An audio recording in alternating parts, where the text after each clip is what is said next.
We're going to get into our biggest NFC winners. So we're going to probably keep talking about Washington here, Sam. So I'll let you kick this off. The team that you think did the best job in the NFC. Yeah, I will go with Washington. Even with the Kinlaw signing, that I think is an overpay or is not a move that I would have made. The two biggest things they've done are the trades, right? I'm going to give them credit for the Deebo thing in free agency.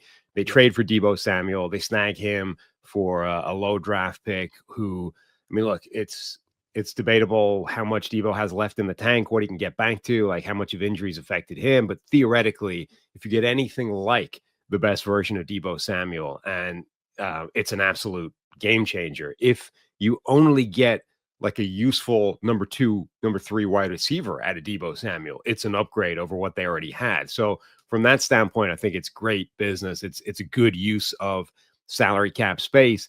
And then Laremy Tunsil as well. Look, you know, the stuff that the Texans reporters, Texans people are saying probably is not without merit, like the fact that this guy might not be the greatest locker room influence in the world. He is, however, a massive upgrade on the offensive line for a team who, like, that offensive line had the potential to undermine this team, this offense, the development of Jayden Daniels. You have to assume that with all the kind of culture setting, with Jayden Daniels being there entrenched for a year now, they have the people that can kind of the leadership, the kind of cultural authority to be able to bring in a guy like Laremy Tunsil and handle whatever that entails. But from a purely on the field perspective, like, it's a massive upgrade for them. It didn't cost them that much, like a second, a third, a seventh, and then they swapped the fourth. So I think that's perfectly reasonable for a team like Washington. You know, re-signing a few people. Bobby Wagner remains there again, like just another series of one-year deals for Bobby.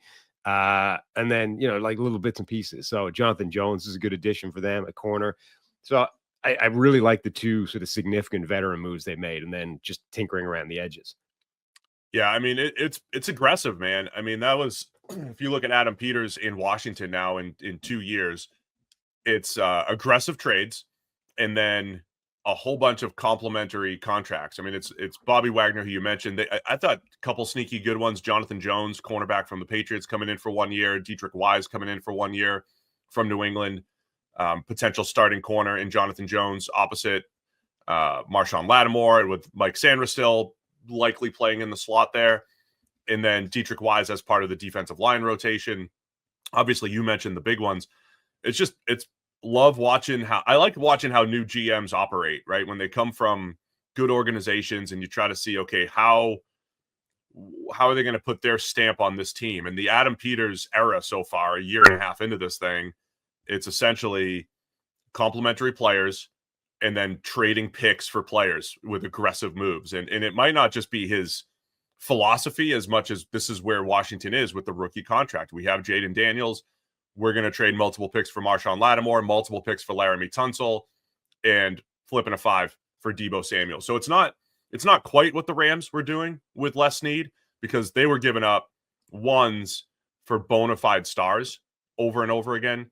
This is kind of second-tier stars in the NFL. Deebo, kind of a reclamation project. Laremy Tunsil, one of the best left tackles, but it's a left tackle. And Lattimore, again, kind of a reclamation type of project. So it's not a 1 for Jalen Ramsey or 2 1s for Jalen Ramsey, but it is similar where they're valuing, hey, the second, third, fourth round and fifth round in Deebo's case, we want the players rather than the mystery box at the point of where our team is. So I think it's just been fun to watch the Commanders just do business. And I don't know if it comes back to bite 2-3 years from now, because usually when you give up that many draft picks, it's difficult to be good 2 or 3 years from now. And that's going to be the challenge, I think, for Washington here. I feel like roster construction is kind of like, diet advice. Number one, nobody actually knows what the truth is, right? Which is you can find a million different advices, the Atkins diet, the carnivore diet, like everything, right? No matter what you're into, there's somebody out there advocating this is the healthiest thing you can do. And the chances are it's impossible to actually navigate what the real truth is. But number two, I think any one of these things is probably okay for a short period of time. And the problem occurs only when you do it like exclusively. So again, like that, the best the best advice is probably just every little bit in moderation. Like if you're doing occasional trades for a veteran where you can just, snag an opportunistic addition, cool. Occasional years where you trade for a specific player in the draft because, this guy, we've got to have him or whatever. Like any one of those things that's not optimal normally is probably okay if you do it one time as an exception.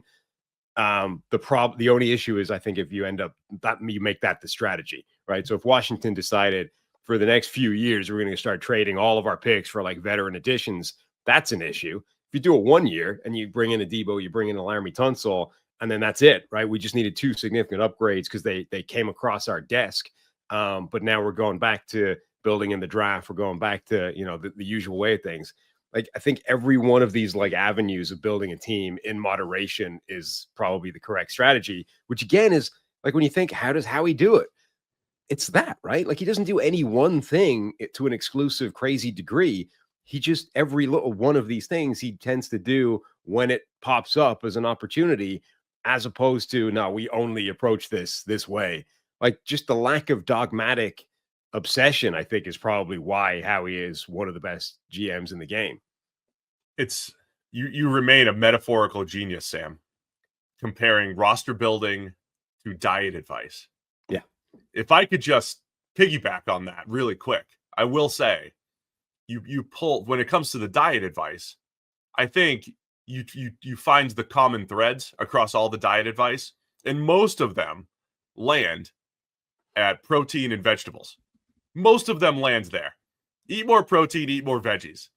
And to me, that's the draft. That's the draft in this equation. The foundation for your diet should probably be lean protein and vegetables. The foundation for your team should probably be the draft. However, you can have cheat days where you trade for Laremy Tunsil. Cheat days are allowed.